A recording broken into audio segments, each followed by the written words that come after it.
Good morning, Year 5 and Year 6. This is Thursday's literacy, or rather reading lesson, where we'll be looking at the next two chapters of Black Beauty.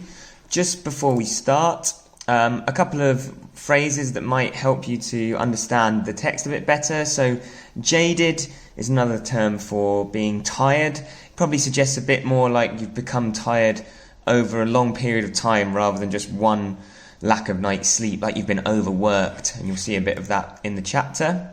A shilling is an old coin that was created in the reign of King Henry VII. They continued to use that up until the 1960s, when we turned to a decimal system, so 100 pence in a pound. And that's when the 5p took over. I read actually that it was still used up until 1990, until it was completely demonetised, so you weren't able to use it. And there's a word that we've seen before there, could scarcely. Okay, that means could hardly, could only just. I could scarcely get myself out of bed this morning. That means it was hard, but we did do it. Okay, we're going to read the chapter now, so sit back and relax. I hope you've got a clear view of that, but of course the PDF will be in the video description as always. Chapter 39, Seedy Sam. I should say that for a cab horse I was very well off indeed. My driver was my owner, and it was his interest to treat me well and not overwork me, even had he not been so good a man as he was. But there were a great many horses which belonged to the large cab owners, who let them out to their drivers for so much money a day. As the horses did not belong to these men, the only thing they thought of was how to get their money out of them, first to pay the master, and then to provide for their own living, and a dreadful time some of these horses had of it. Of course, I understood but little, but it was often talked over on the stand, and the governor, who was a kind-hearted man and fond of horses, would sometimes speak up if one came in very much jaded or ill-used. One day, a shabby, miserable-looking driver, who went by the name of Seedy Sam, brought in his horse looking dreadfully beat, and the governor said, "You and your horse look more fit for the police station than for this rank." The man flung his tattered rug over the horse, turned full round upon the governor, and said in a voice that sounded almost desperate, "If the police had any business with the matter, it ought to be with the masters who charge us so much, or with the fares that are fixed so low. If a man has to pay 18 shillings a day for the use of a cab and 2 horses, as many of us have to do in the season, and must make that up before we earn a penny for ourselves, I say 'tis more than hard work. 9 shillings a day to get out of each horse before you begin to get your own living.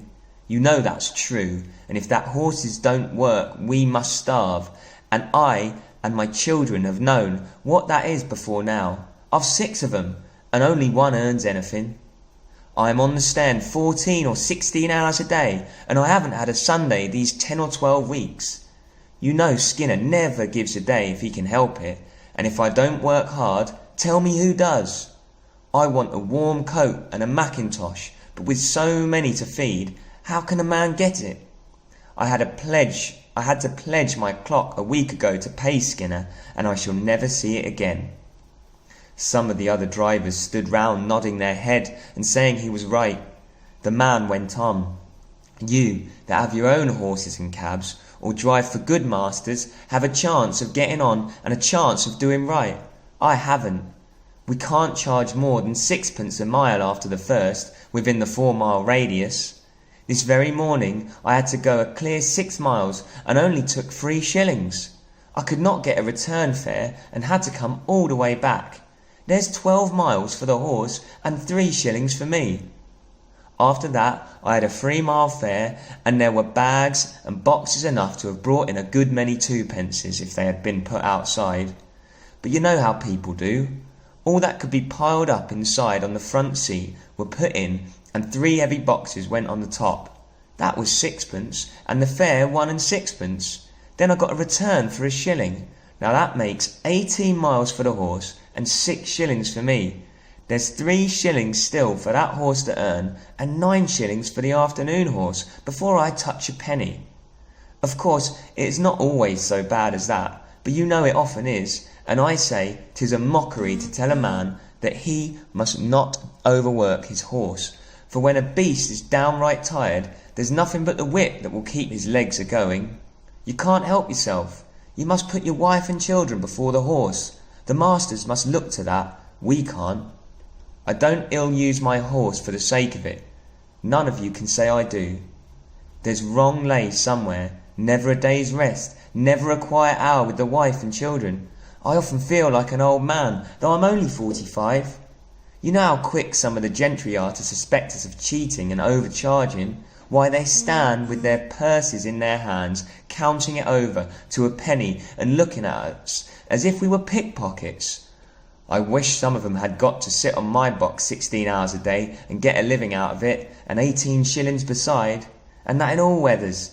They would not be so uncommon, particular never to give us a 6pence over to cram all the luggage inside. Of course, some of them tip us pretty handsome now and then, or else we could not live, but you can't depend on that. The men who stood round much approved this speech, and one of them said, "It is desperate hard, and if a man sometimes does what is wrong, it is no wonder, and if he gets a dram too much, who's to blow him up?"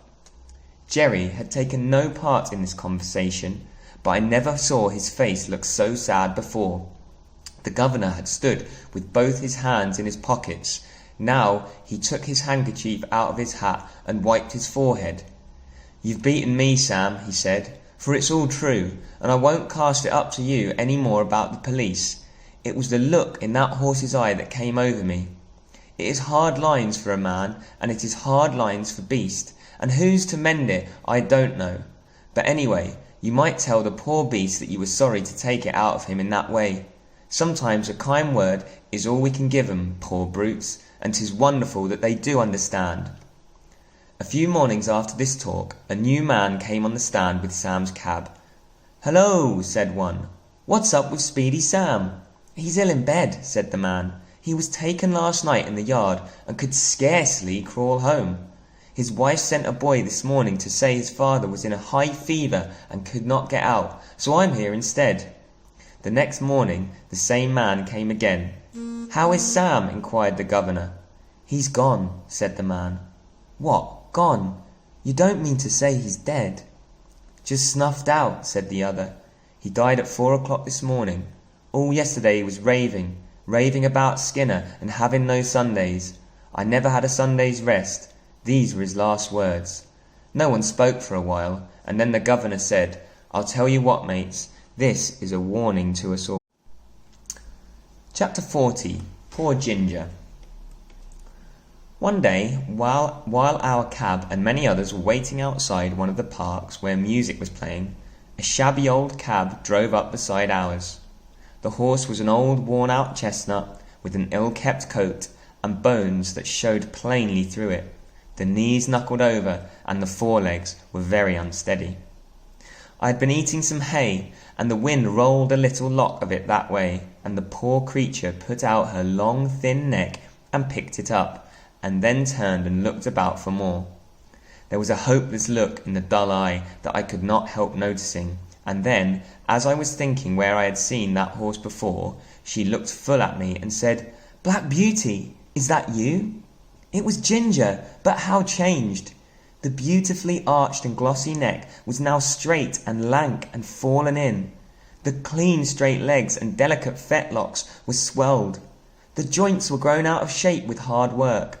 The face that was once so full of spirit and life was now full of suffering, and I could tell by the heaving of her sides and her frequent cough how bad her breath was. Our drivers were standing together a little way off, so I sidled up to her a step or two that we might have a little talk. It was a sad tale that she had to tell. After a 12 months' run-off at Earlshall, she was considered to be fit for work again and was sold to a gentleman. For a little while she got on very well, but after a longer gallop than usual the old strain returned, and after being rested and doctored she was again sold. In this way she changed hands several times, but always getting lower down. And so at last, she said, I was bought by a man who keeps a number of cabs and horses and lets them out. You look well off, and I am glad of it, but I could not tell you what my life has been. When they found out my weaknesses, they said I was not worth what they gave for me, and I must go into one of the low cabs and just be used up. That is what they are doing, whipping and working with never one thought of what I suffer. They paid for me and must get it out of me, they say. The man who hires me now pays a deal of money to the owner every day, and so he has to get it out of me too. And so it's all the week round and round, with never a Sunday rest. I said, you used to stand up for yourself if you were ill-used.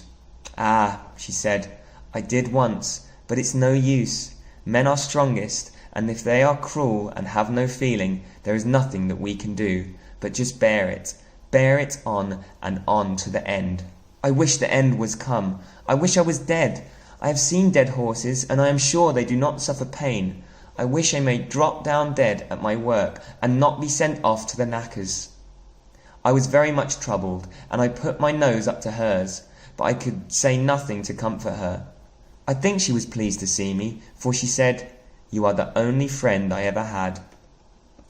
Just then her driver came up, and with a tug at her mouth backed her out of the line and drove off, leaving me very sad indeed. A short time after this, a cart with a dead horse in it passed our cab stand. The head hung out of the cart tail, the lifeless tongue was slowly dropping with blood, and the sunken eyes, but I can't speak of them, the sight was too dreadful. It was a chestnut horse with a long thin neck. I saw a white streak down the forehead. I believe it was Ginger. I hoped it was, for then her troubles would be over. Oh, if men were more merciful, they would shoot us before we came to such misery. Okay, children, that's the end of that chapter. I'm just going to